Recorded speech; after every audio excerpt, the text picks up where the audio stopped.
Hello everybody and welcome back to my channel and welcome back to a brand new video. It's been a while since I've spoken on my channel, so sorry if I'm a bit rusty, but today I'm going to be talking about all the books I read in October and also all the books I read in November, because I didn't film my wrap up for last month, so we're going to just mix them together. And I'm also going to be picking the final TBR of the year, which will be December's TBR. Okay, so first things first, in October I ended up reading 7, technically 8 books, but I was away, so this month was very much mood reading heavy. Like, I only really mood read. I obviously had my TBR, which I'm not sure how many of that I've read. I think I did read more than I intended to. But obviously I mood read, I read shorter books because I was away, and honestly I read more than I thought I would, so that's a plus. First books I read in October was the tandem read for Throne of Glass, and that is Tower of Dawn and Empire of Storms. Now, yes, I'm very proud of myself for completing this, finally. As you can see, like, you read this in tandem, so it's quite chunky. It's over 1,000 pages for the both of them. And it did take me quite a long time to read them. Not because they were bad or anything, I just couldn't, like, I was reading them alongside other books because there was just a lot going on. So I'm not actually entirely sure of, like, which book is first in this series technically. I ended up rating Empire of Storms a 4.75 and Tower of Dawn a 4.5, which I feel like the common consensus when people read this tandem read is they love Empire of Storms and don't really like Tower of Dawn as much. And I get it where they're coming from. Empire of Storms is a lot quicker and more fast-paced, whereas Tower of Dawn is quite slow and you're more so getting to know the new characters more. But honestly, up until the end, it was pretty 50-50. I love Tower of Dawn because this might be controversial, I think, but I love the main guy in Tower of Dawn and I loved his growth. But in Empire of Storms, this is gonna sound weird too because she's not really necessarily the main character, but I love a witch. I haven't really read many books with witches, but I've noticed from this series, I've found out I love books with witches, and Empire of Storm has witches. I don't really know how to explain these if you haven't read the rest in the series, because before these two there's 5 more before these, and then there's one after, which I'm currently reading. But basically at the end of the previous book, something happens and basically war has begun in this world. Now they want to save their world, so they split up. So in this book, it really follows Rowan and Aelin Galanthinius, who is the queen, and she's the main character in all of the books. So it's mainly following her in this book. And then in this book, it's following Chaol, who has previously, in the previous book, in an explosion, he has lost mobility on his lower half. So in this book, he's trying to gain mobility again, but also trying to get like other realms and places to kind of like team up with his friends and his kingdom and stuff to fight a battle against, I think her name is, what's her name? I keep forgetting her name. Against the main evil girl in this world. But in this one, Chaol actually does end up forming a relationship with the healer Irene, and I loved Irene. At the beginning of this book, Irene's like, no, I hate Chaol, I hate his world, hate his kingdom. His kingdom took everything from me. But she like put that aside and they formed this relationship, and it was quite a beautiful relationship. And I don't really hear anyone talking about that relationship. How many times can you say relationship in one sentence? But Irene and Chaol, oh my god, if they're not endgame, I swear to God. And then in this book, yeah, kingdoms are colliding, and Aelin and her, like, people that are loyal to her are kind of trying to come together, fight the common enemy, but she's also people's enemy from her past decisions. So it's kind of like these are happening at the exact same time, hence why you should read them in tandem, because whatever's happening in this is happening in this, just in completely opposite places, like completely different destinations. So at the beginning I was like, oh, I feel like you don't really need to read it in tandem, but then it will say something in this that I'm like, oh my god, that's happening in this, so it makes sense to read them together, and I would read them together if I ever reread the series. But yeah, nothing really else to add except for at the end it kind of comes to a head, the battle, and Aelin ends up being taken like hostage. So like that's what Kingdom of Ash is centered around, so I hope to give you an update on that next month. But yes, these are the first two books I read in October, which was a 4.75 and a 4.5. So the next book I ended up picking up was on my, I believe, on my October TBR, and that was The Silent Patient by Alex Michaelides, which I ended up rating this a 3.5. Now, I have read one of Alex Michaelides' books before, and I really did not like it, really remotely at all. I'm pretty sure it was one of my lowest ratings of the year. I rated it a 2.5. Sorry, my stomach. I rated it a 2.5 the previous one. So going into this, I had higher hopes because this is one of the most notorious, most common, like, heard of book talk books, and it was going around for such a long period of time that I never picked it up when it was like popular, I guess, but I've always wanted to read it. Then I read his other book, which I hadn't heard anything of. That wasn't great, so I went into this with higher hopes, but equally I was like, I didn't really enjoy the other one, so will I enjoy this? I will say this was a lot slower than I anticipated it to be, purely because it is like a thriller, I guess, not like a typical Frida McFadden thriller, more like a psychological mystery thriller kind of thing. They're trying to figure out something. This woman named Alicia ended up killing her husband 6 years ago. She ended up shooting him in the head 5 times, and she's then in I think it's like a psych hospital, and she hasn't spoken since then. So she hasn't spoken for 6 years. Not a single word. So then, I can't remember his name, but like a doctor ends up, is he a doctor? I don't know if he's a doctor or not, but he works at this facility, and he ends up taking a really big interest in Alicia, and he's like, I can fix her, like I can make her speak again. And you just find out a lot. He's like uncovering all these steps to like who actually killed the husband, because spoiler, but you know you're gonna get spoilers from me, but she didn't kill the husband. I feel like that would be a common like knowledge at the very beginning. You're like, nah, she didn't do it. So this man is trying to delve deeper into what actually happened, and honestly, the reason I rated it 3.5, it definitely would have been lower, but the ending, I'm pretty good at predicting thrillers and like stuff like that. Like, I don't know if that's just the Frida McFadden thrillers I've read or what, but I was actually flabbergasted at the ending. I was sitting there like, I was shocked, like who it actually was and stuff. And I feel like as much as I love when a book ends like that amazingly, I equally hate it because I hate when a book's so average up until that point, and then it hits that point and I'm like, oh, I should rate it higher. I don't think the hype around this book that it had was kind of necessary. Like, I don't really think it was as amazing as people say. Maybe I've just read better thrillers and stuff, and which I definitely have, but yeah, I don't know. If he has other books, I'm sure he does, but I won't probably be picking up any more of his books, but who knows, I might. I could be eating my words, but yeah, unfortunately I only rated this as 3.5, but that's, I would say, pretty average rating.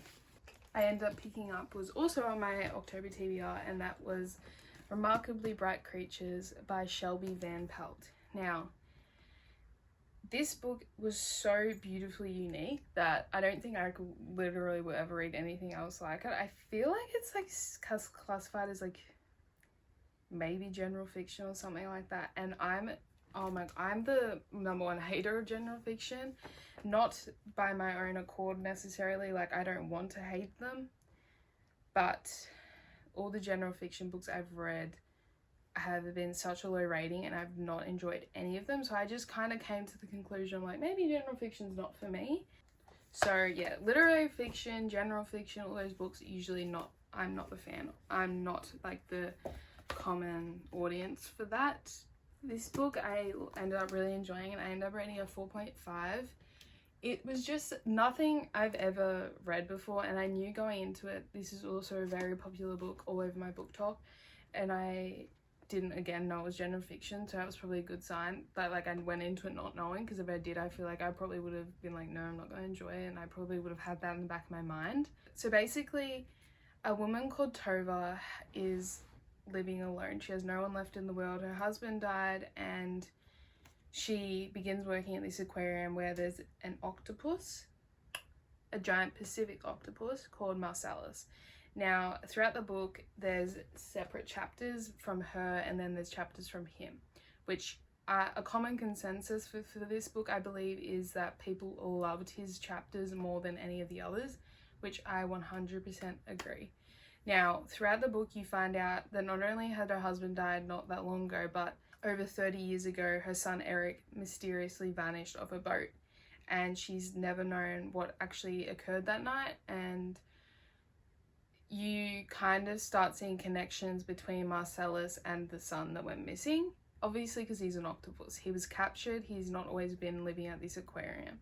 So yeah, they form a connection because Tova feels sympathetic towards him living in this place, and he then like realizes how sad she is and realizes he could help her in some regard because he knows, or he has some connection to her son Eric that went missing.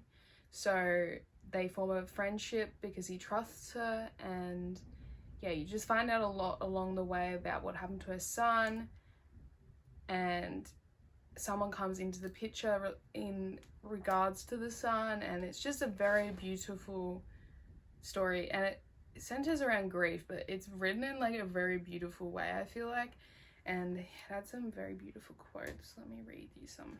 Why can humans not use their millions of words to simply tell one another what they desire? Which was from him.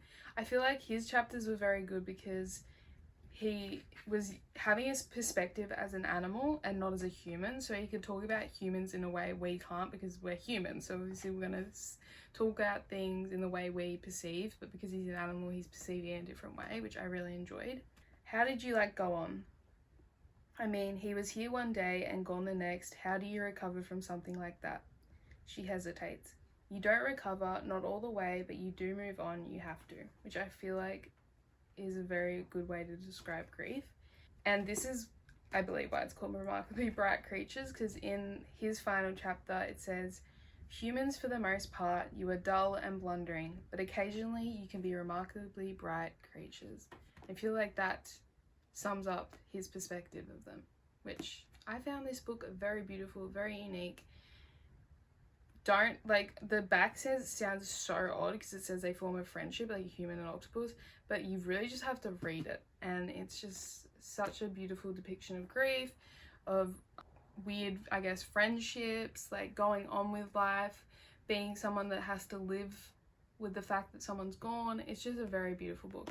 I ended up rating it a 4.5. The next book I ended up picking up on my trip, and that is Alice's Adventures in Wonderland and Through the Looking Glass by Lewis Carroll, which is a 2-in-1, like I said. So I ended up rating Alice's Adventures in Wonderland a 3.25 and Through the Looking Glass a 3-star.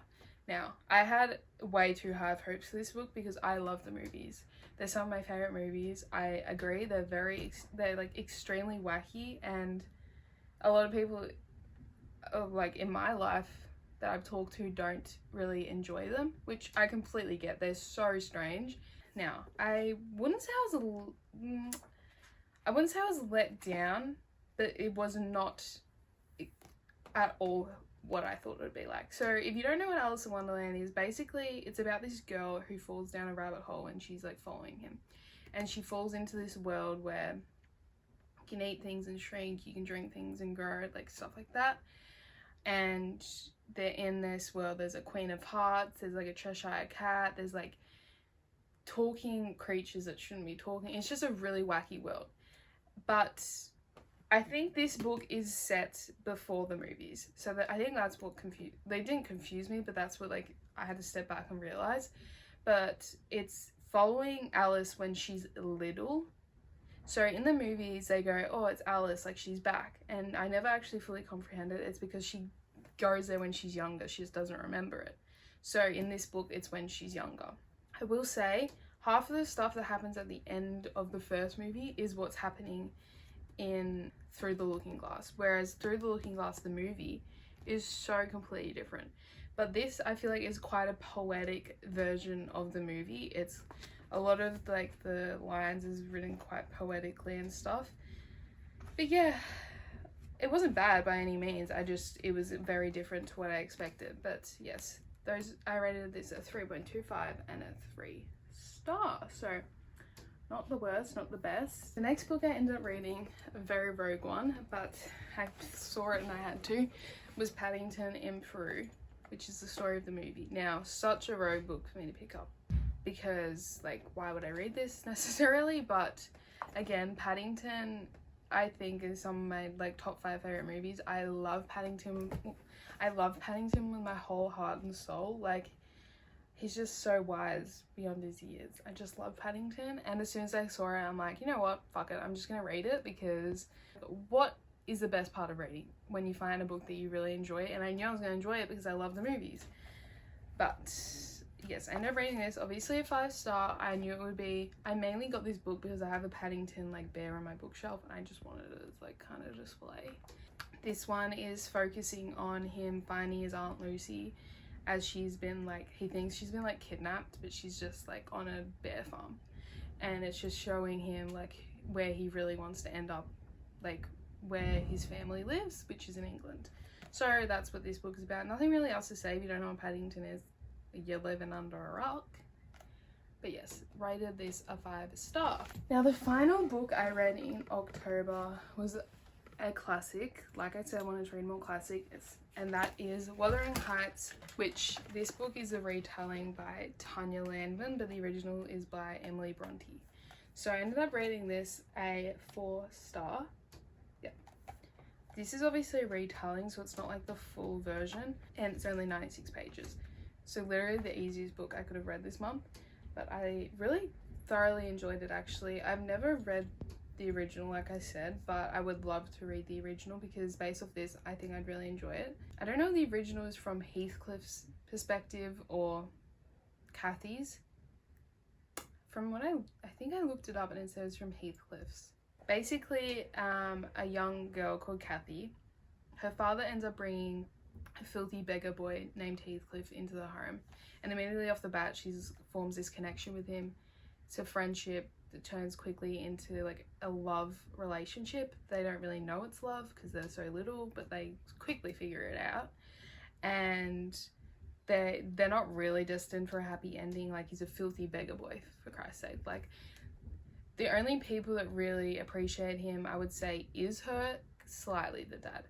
But anyway, the dad ends up passing, the mum ends up passing, then it's just left Kathy and her brother. And now her brother doesn't like Heathcliff, so he makes Heathcliff their like servant. And when he previously lived there, obviously he wasn't a servant. So now he's his servant, and he's just got this vendetta against Heathcliff. And quickly Kathy ends up engaged to someone else, and she loses basically Heathcliff, so he ends up leaving. And when he eventually comes back, he's like, I'm going to get revenge. Like, so like it's just really purely about revenge for like on Heathcliff's behalf. Like, he wants to get revenge on Kathy's family.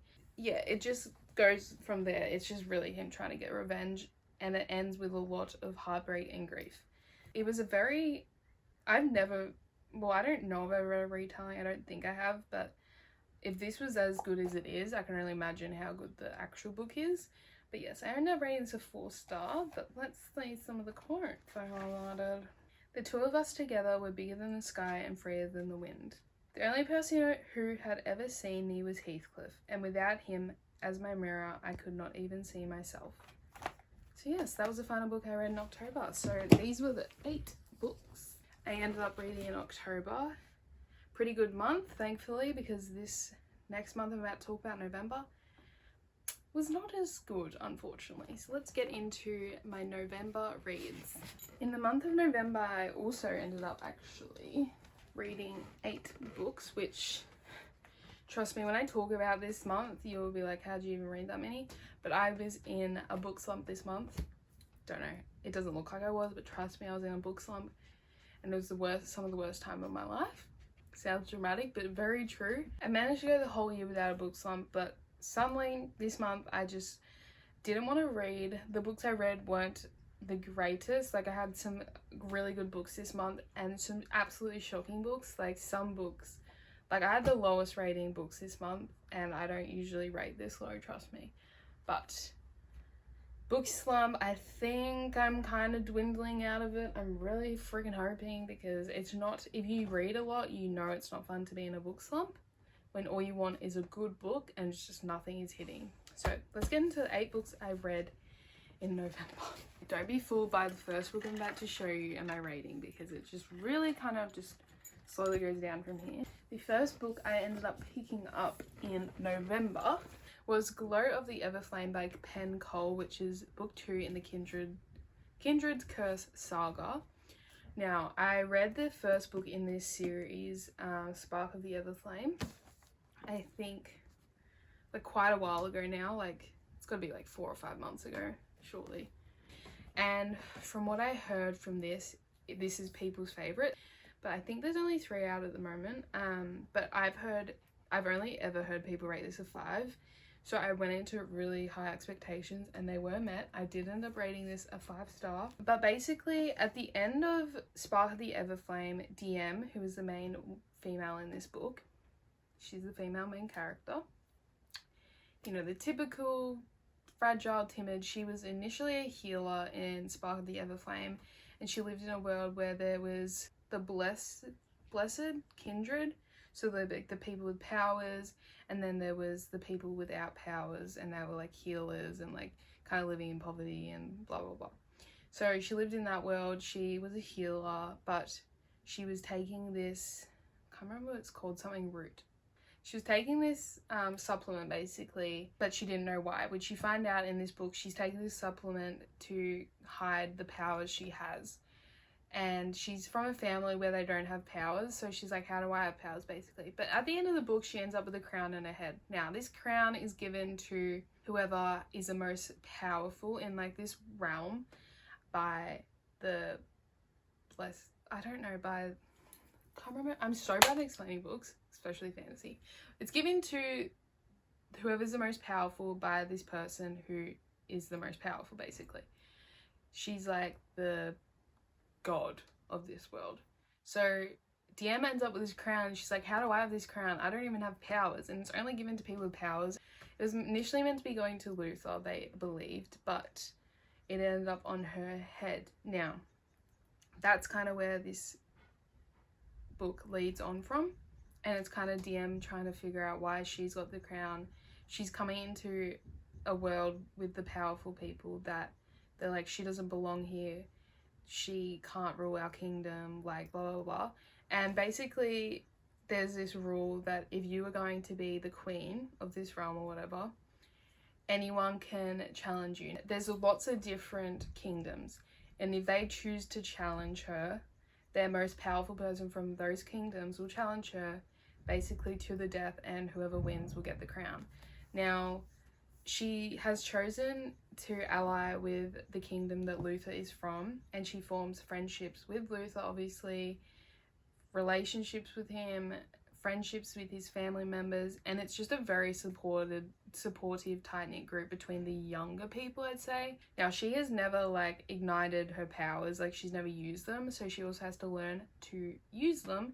I wasn't expecting to end how it did, to be honest. I really enjoyed this book because I was kind of like, it wasn't like slow, but it was a lot slower than I thought, in the way it was really easy to follow. I find it very similar to the Fourth Wing books, like the Empyrean series, because it's just written in a way, it's so simple and so easy to follow that it's way more enjoyable. So I really, really enjoyed this book. And oh my god, Luther, the man Luther is. And she's initially with this mortal boy, Henry, and I hate him. I hate Henry, he's just using her, and I just hate him so much.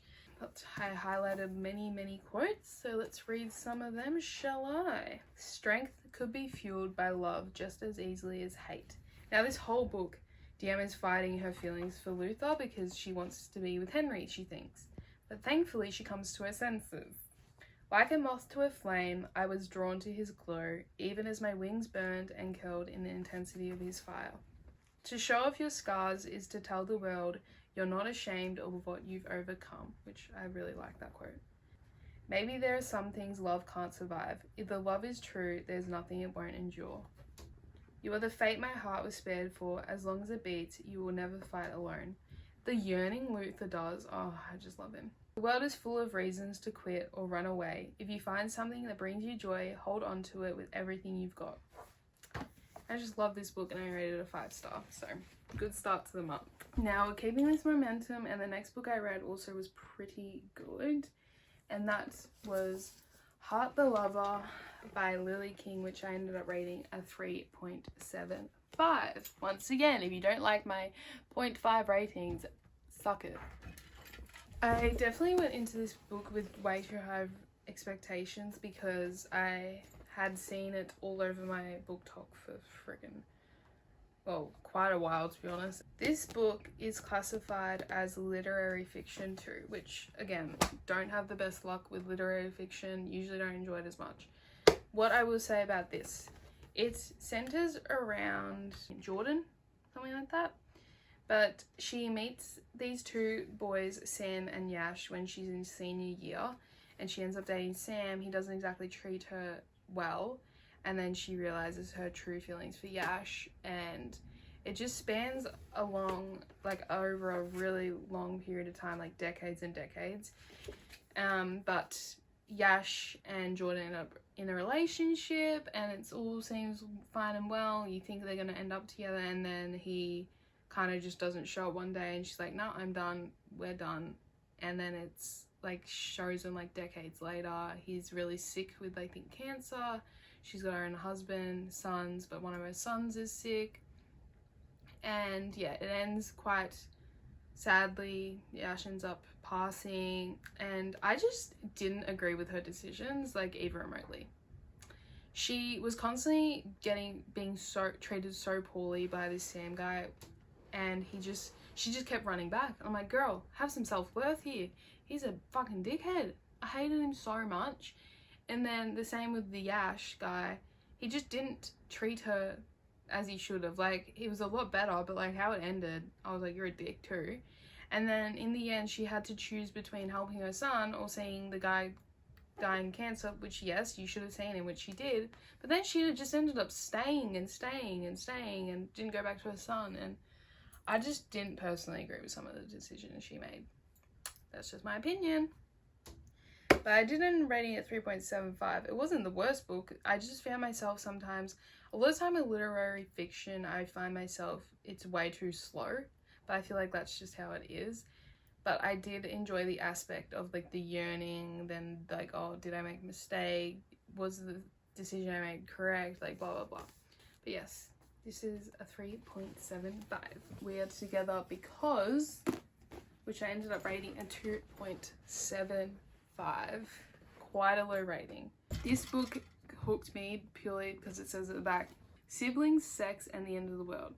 I picked this up when I was away, and I was like, okay, this sounds so good. It sounds like a new kind of YA dystopian book. And from reviews on Fable, a lot of people said if you really enjoyed Divergent, you will like this because it's like a new coming of age kind of dystopian.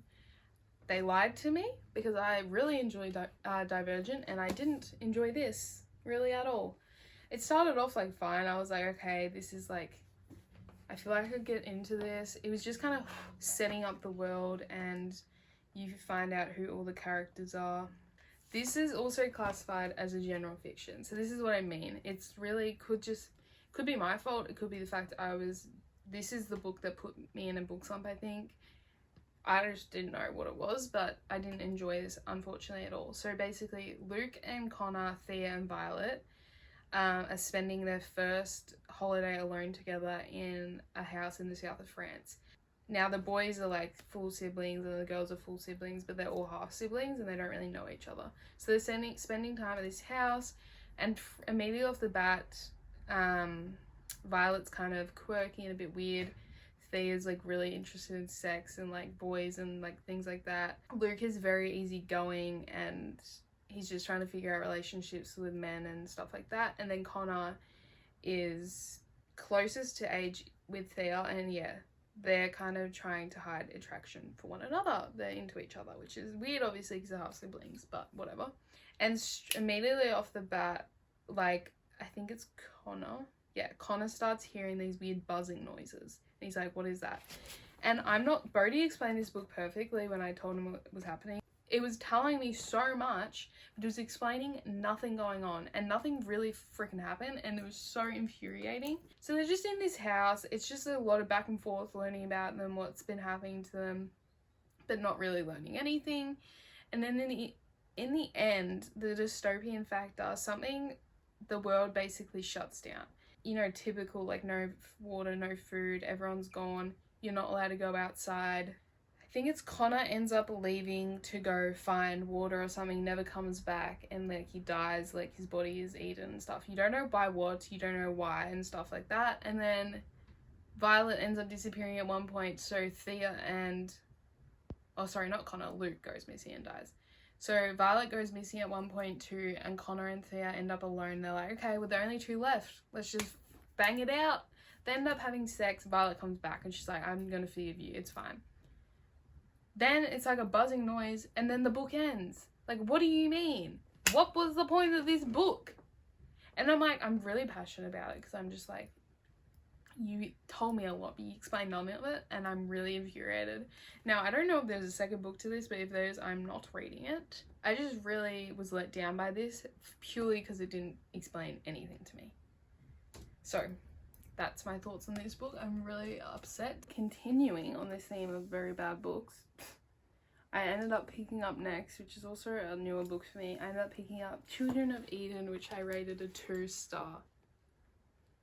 So I think this is my lowest rating of the year at this point. This book centers around a girl called Rowan. Now in this world, you can only have one child. If you have 2 children or like multiple children, they'll die. The other children will die. So Rowan is a twin, and she's lived basically in hiding for I think 16 years. So in this world, it's called Eden. Now outside of Eden, the earth is poisoned and dead. There's no animals, there's no plants. It's just a man-made catastrophe. So they're all in this world, and yeah, you're only allowed one child. So one day she has to leave anyway because they're like, well, the father works in the government, so she has to leave anyway, and she ends up escaping, finding like a world full of second children. And yeah, it's just like, that's just what happens. She forms relationships with people and nothing really else to say. I thought I'd enjoy this too because it sounds right up my alley. It sounds like dystopian, it sounds like kind of like mystery, like what is going on in this world, blah blah blah. It sounds a lot like Divergent when you really think about it, but very, very, very let down. So incredibly bored. Hated Rowan. I just didn't like her at all, which I feel like a lot of people have said that as well. But yeah, nothing really else to say. 2-star for this. I personally wouldn't read it. I think it's by a YouTuber. I'm pretty sure he's a YouTuber.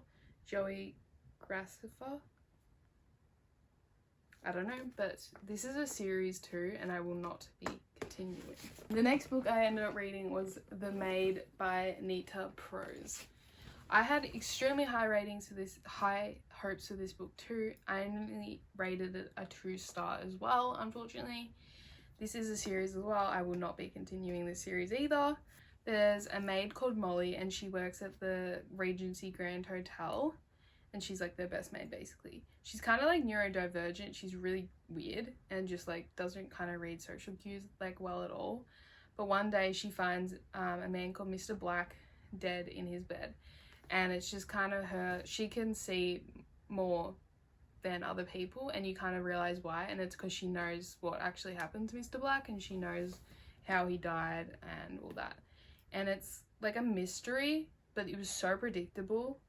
because I'm just going to spoil it for you. But it was the man that died, it was his wife that ended up killing him because she was being abused by him.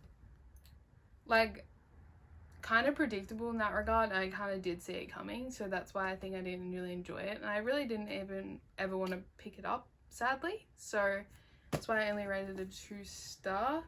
Don't really have many other thoughts for this. I was just very let down, to be honest. Now, the next book I read, thankfully Lacey was helping me try and get out of this book slump, so she lended me a couple of books, and the next book I ended up reading was Not Quite Dead Yet by Holly Jackson, which I ended up rating a 4-star.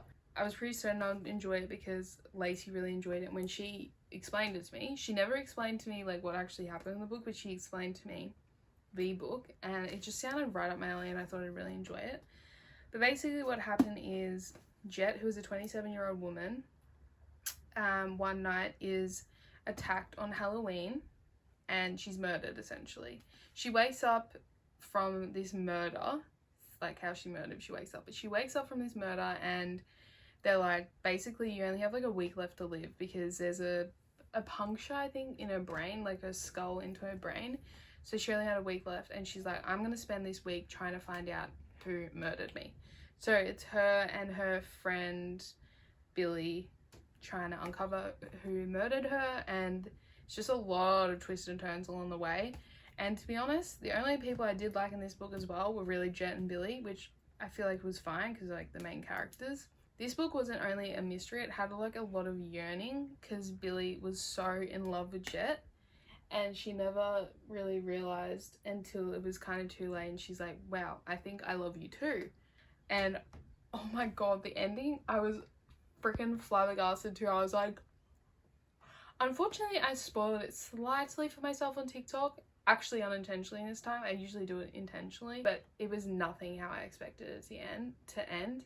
And that's what I love most about mystery and thriller books, when you just, you could even know what's going to happen, but you don't know how it's happening. And oh my god, I loved the ending for this book. And yeah, I rated a 4-star, and I would love to read more of Holly Jackson's writing because she does write, A Good Girl's Guide to Murder, so might have to pick some more of those books up. But yes, 4th star. Lacey also ended up giving me another book, which was Part of Your World by Abby Jimenez, which I ended up rating a 4.25 star. And I have said this once, I'll say it again, I don't hate romance, but from my track record, I don't enjoy romance really particularly that much. I never really want to read it. The only romance books genuinely I ever really find myself interested in reading are Abby Jimenez books, and that's purely because I've read 3 of her books now, and they're like interconnected kind of series. Like, it's kind of like the same world, but you just don't really know it. But I rated the other 2 books in this world a 5-star, and then this one a 4.25. So very good rating, especially for romance for me. One night, Alexis Montgomery's car breaks down and she ends up meeting this man called Daniel, and he's like the mechanic, he's helping her. Basically she finds out he's like this mayor in this town. Makes him sound really old, but he's not. But they end up having like a one-night stand, and kind of from then on they decide they want to keep seeing each other, but she doesn't want a relationship because she just came out of a very toxic, emotionally abusive relationship with her previous partner. And she doesn't want to end up with someone else, and not to mention she's 10 years older than Daniel, and she just finds that kind of strange. I think he's 28 and she's 38, and she doesn't want a relationship, and she's kind of fighting this feeling this whole book, like, I don't want to date him, he's too young for me, and I just don't want a serious relationship again. So that's like kind of the whole premise. But along with that, she is a doctor, an ER doctor, but her family has been at this one hospital like for centuries, and it's just like a family legacy to end up at this hospital and work there. So she's feeling a lot of responsibility on her shoulders not to leave. But her dad's an asshole. Her mum's like complacent to the dad. Like, she'll just do whatever the dad says. The dad loves her ex who was emotionally abusive.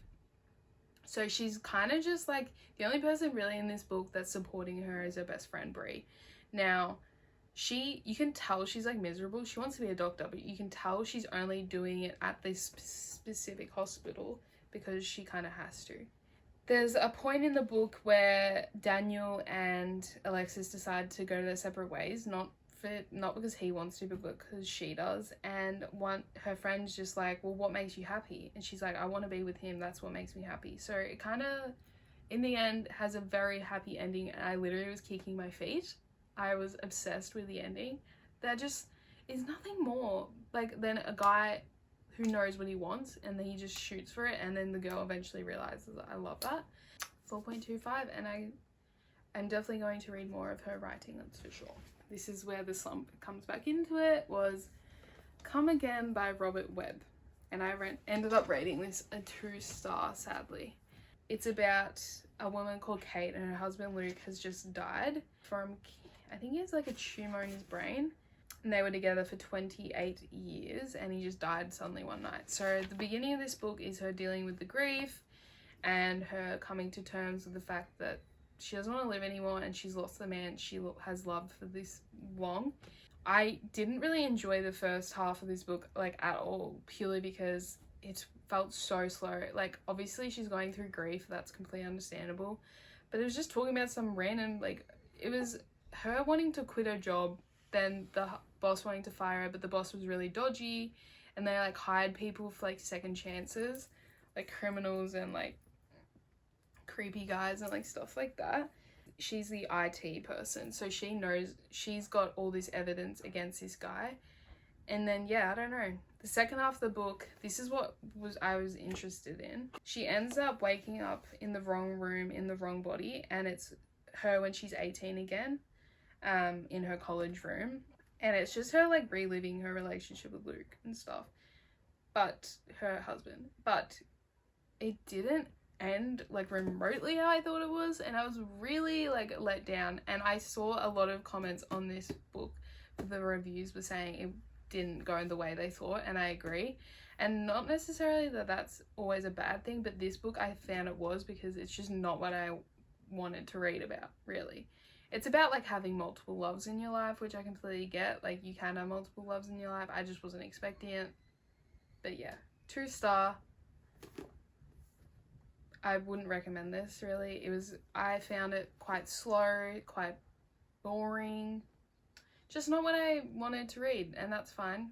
So these were the 8 books I ended up reading in November. Just unfortunately my lowest rating books in this month, so hopefully next month's a little bit better. But speaking of next month, let's pick my December TBR, which is the final TBR of the year, which is crazy. It is my birthday at the beginning of the month, the 2nd of December, so I'm expecting books for that.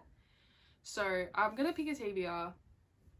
If I end up mood reading, I end up mood reading, which I probably will, because I'm still slightly in a book slump, so you know, it's not always good to stick to the books you've been given. But we're gonna pick some books for December. I'm gonna pick 6 again as usual. I'm gonna start off with these.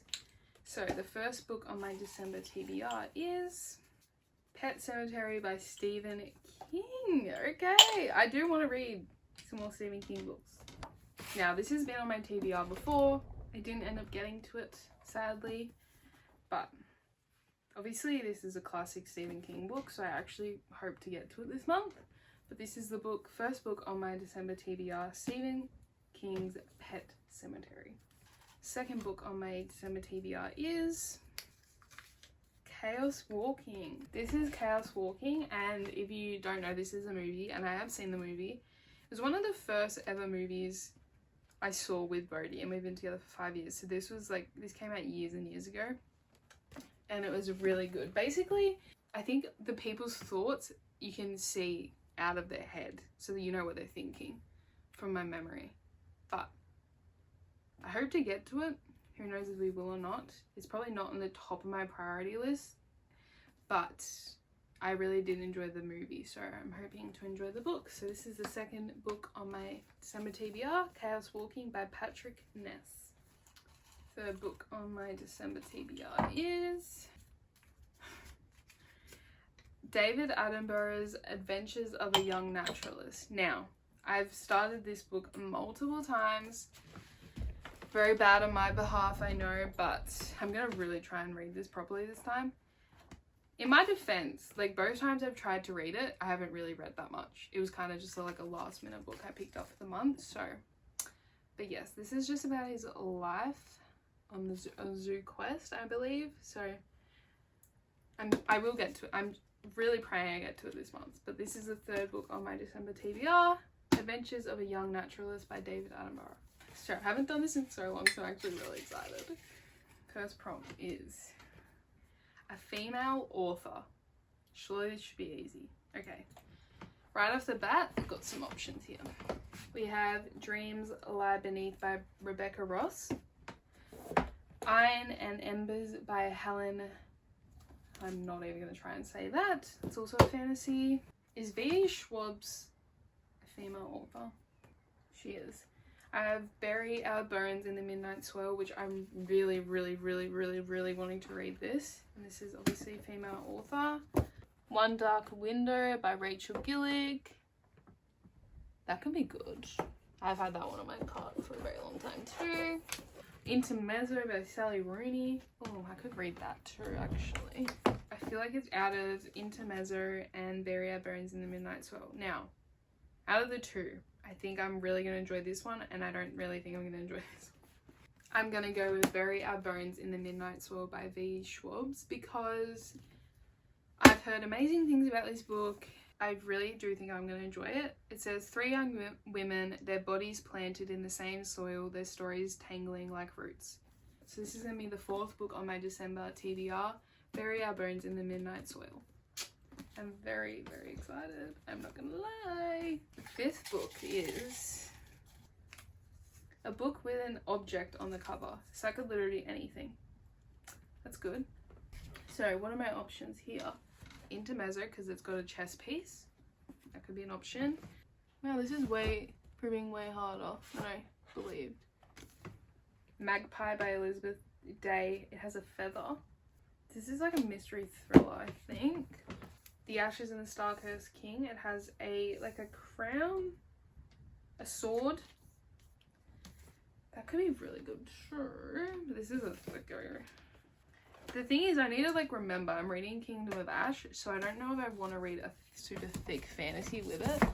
I think I'm just gonna go with one of these. So we have Intermezzo or Magpie. I think because it's a bit of a shorter book as well, and it's like a mystery thriller, and I find that really helps me, especially if I'm in a bit of a slump. Like a mystery kind of thriller book, right up my alley. This is the 5th book on my December TBR, Magpie by Elizabeth Day. The 6th and final book on my December TBR, Dystopian. Okie dokie. I can do that. I can do that. Right off the top of my head, the book that I am going to pick for a dystopian book is Gone by Michael Grant, which I think is Living Under a Dome. Stephen King's commented on it, so it can't be that bad. Bodhi read this when he was younger and he really enjoyed it, and I've got book 1 and 2, so I got this on my trip as well. It says it sounds to me like, what's that show on Netflix? The one where all their parents disappear? It says everyone's gone except for the young, and it's just them living in this world where there's no parents, there's no older people, it's just all younger people. So very intrigued. Brody really thinks I'm gonna like it, and I do kind of trust him in that regard because a lot of these kind of books he likes, I like. So this is the 6th and final book on my December TBR, and that is Gone by Michael Grant. So these are the 6 books on my December TBR. Now, I'm going to be so upfront with you right now. I don't think I'm going to get to them all. I'm also in the middle of reading Kingdom of Ash, and that's a 1,000-page book nearly, so I really want to finish that by the end of the year. But some great options here. Got some horror, got some dystopian, got some thriller mysteries, and David Attenborough books. So these are the 6 books on my December TBR, and I'm very excited to get to them. And if you have read any of these books and you have differing opinions, I'd love to hear them. Trust me, I will give you the benefit of the doubt with any of these books. I hope you take some of my recommendations with you, and I hope you enjoy my video, and I'll see you again soon, hopefully for another reading video. See ya! Bye!